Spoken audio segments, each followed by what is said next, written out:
What's up, everybody? It's Cy the Bourbon Guy, and welcome back to the 25 Days of Whiskey. Today is day 17. 17 days of whiskey so far. We're cruising right along. We are moving. Today is Chattanooga Whiskey Bottled in Bond. This particular bottle is one, and even as a brand, Chattanooga Whiskey, it's just one that I don't feel like gets the attention it deserves. Chattanooga Whiskey, in my opinion, is doing some amazing things and putting out some amazing products. Some people have already said Chattanooga is not really for them because of their high malt mash bills, but I think it's very interesting to see what they do with that malt and that percentage, and just to maybe open people's eyes to what can happen when you add this into your mash bill and make it such a high percentage. And so just overall, I'm just really impressed with what they've done. They have a cask strength. They have, I believe it's a 91 proof. They have the bottled in bond. They have the founders. They have a cab finish. They have a lot of different offerings that are, in my opinion, opening this up for anybody and everybody. For those that may not know, bottled in bond means that this has to be 100 proof. So when you're talking about 91, 100, and 111 as your three primary offerings, I love that, because that's wide open. That's for whoever is interested in Chattanooga whiskey. They have something for you. If you enjoy lower proofs, or maybe you're new to whiskey and you just don't want something that's going to melt your face off, then they have the 91 proof. And I even think this 100 proof, I would kind of encourage people to at least try it. If it is too hot, you can always add an ice cube or always add water. But I feel like the flavors that you get from this just make it a fantastic pour. And it's one that, again, as a company, I think they fly under the radar. I think people maybe are starting to figure them out. I don't really hear that many people talking about them, but when you do find somebody that enjoys Chattanooga whiskey, they talk about how much they love it.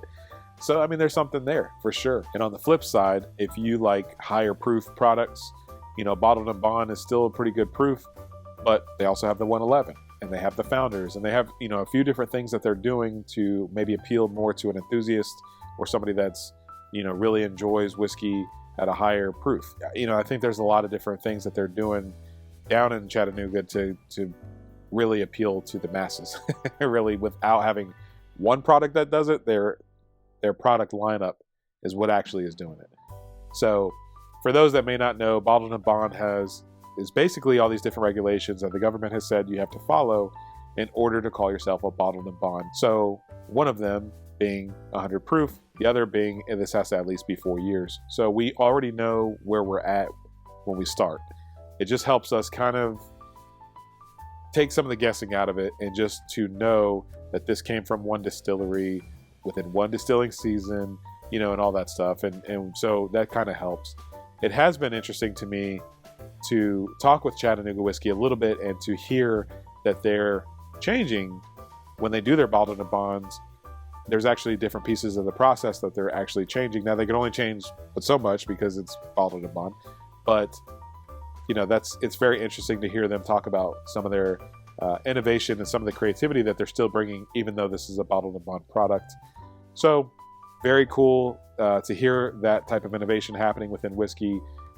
The higher malt is kind of introducing people more to that part of the mash bill and seeing what you can do with that in terms of flavor and balance and complexity. Great brand. Great bottle. If you see it on the shelf, I encourage you to buy it. I think this is one that flies under the radar. People are not paying attention to it as much as I think they should be. I think if you try it, or if maltiness is not for you, then I get that.